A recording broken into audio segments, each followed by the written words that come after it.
নমস্কার বন্ধুরা, আমার গল্পমালার আসরে সবাইকে স্বাগত। আশা করি যে যেখানে আছেন ভালো আছেন, সুস্থ আছেন।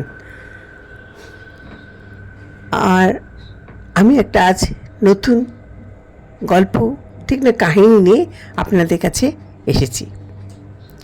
আমি আজ একটা গল্প ঠিক নয়, একটা কাহিনী শোনাবো। সেটা কলকাতা থেকে অনেক দূরে একটা গ্রামের ঘটনা। অনেক দিন আগেকার কথা। তখন গ্রাম এতটা উন্নত ছিল না। ধরে নেওয়া যাক গ্রামটার নাম নেপালগঞ্জ। সেখানে একটা বহু জীর্ণ পোড়ো বাড়ি ছিল। সেখানে বড় কেউ একটা যেত না। কথিত আছে সেই পোড়ো বাড়ির মধ্যে অনেক সব বিচিত্র সব জিনিস দেখা যেত, আর বিভৎস সব শব্দ শোনা যেত। একদিন একটা ছেলে শহর থেকে এই বেড়াতে গ্রামে বন্ধুর বাড়িতে এলো। বন্ধুর সঙ্গে যেরকম হয় না, গ্রামে নতুন গ্রামে এসছে, বন্ধুর সাথে সারা গ্রামটা ঘুরে দেখবে, তা বন্ধুর সঙ্গে বেরোলো। দুই বন্ধু মিলে গ্রাম ঘুরতে গেল। ঘুরতে ঘুরতে যা হয়, আবার সন্ধে হয়ে গেছে। তখন ছেলেটির বন্ধু ছেলেটিকে বললো সন্ধে হয়ে গেছে, আর এখানে একটা পোড়ো বাড়ি আছে। সেই গল্পটা করেছে।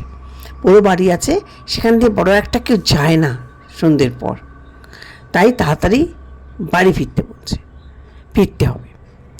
কিন্তু ছেলেটি তো খুব সাহসী, শহরের ছেলে তো, ওইসব ভয়টা খুব একটা পায় না। তাই ছেলেটি বলল, তুই বাড়ি যা, আমি একটু পরে আসছি। ছেলেটির বন্ধু ছেলেটিকে অনেক অনুনয় বিনয় করলো, কিন্তু ছেলেটি কিছুতেই শুনছে না। তার একটা জেদ চেপে গেল যে যেহেতু বলেছে আমাকে ওখানে যেতেই হবে। তা বন্ধুটি অগত্যা বাড়ি ফিরে গেল। এরপর যা ঘটলো তা হাড় হিম করা। ছেলেটি তো অসীম সাহস নিয়ে বাড়ির ভেতর ঢুকলো। ঢুকতেই এক ঝাঁক বাদুড় কোথা থেকে বেরিয়ে গেল। ছেলেটি ভাবলো বোধহয় পুরোনো বাড়ি হয় না, সেই বাদুড়ের সব কিছু বাসা রয়েছে, তো এমনি হয়েছে। এমন সময় ছেলেটি দেখে একজন বৃদ্ধ লোক একটা লম্ফ নিয়ে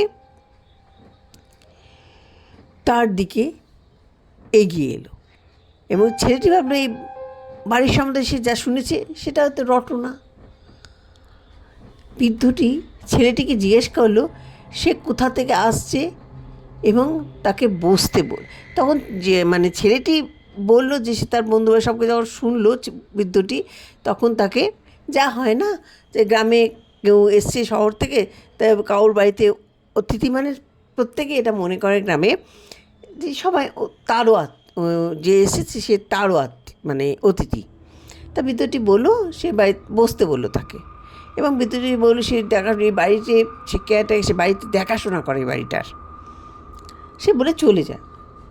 হঠাৎ ছেলেটি দেখে বসে আছে অন্ধকার, আবছা অন্ধকারে কাজ, বাইরে তো সন্ধে হয়ে গেছে, এ করা, আর ল্যাম্পের ছোটো লম্ফ কত আর আলো হবে।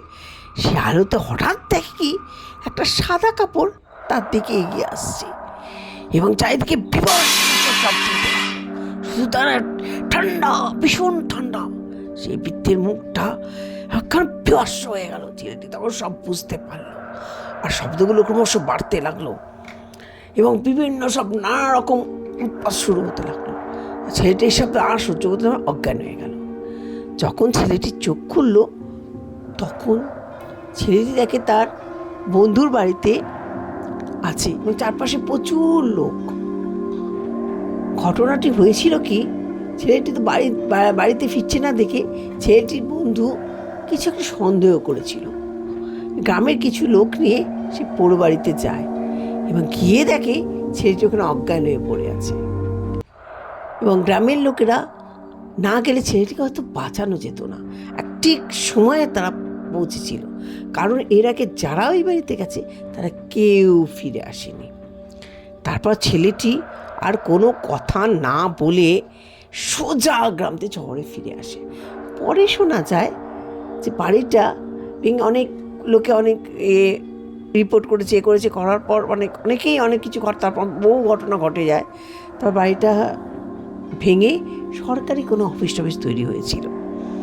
যাই হোক, গল্পটা বা কাহিনিটা তোমাদের কেমন লাগলো তা আমার কমেন্ট বক্সে জানিও। লাইক, শেয়ার, সাবস্ক্রাইব করো। সামনের দিন একটা নতুন কাহিনী নিয়ে, নতুন কাহিনী নিয়ে, তো এরকম একটা নতুন কাহিনী নিয়ে তোমাদের সামনে আসবো। ততক্ষণ সুস্থ থেকো, ভালো থেকো আর সাবধানে থেকো। আজ তবে এখানেই শেষ, পরে আবার আসবো তোমাদের সামনে।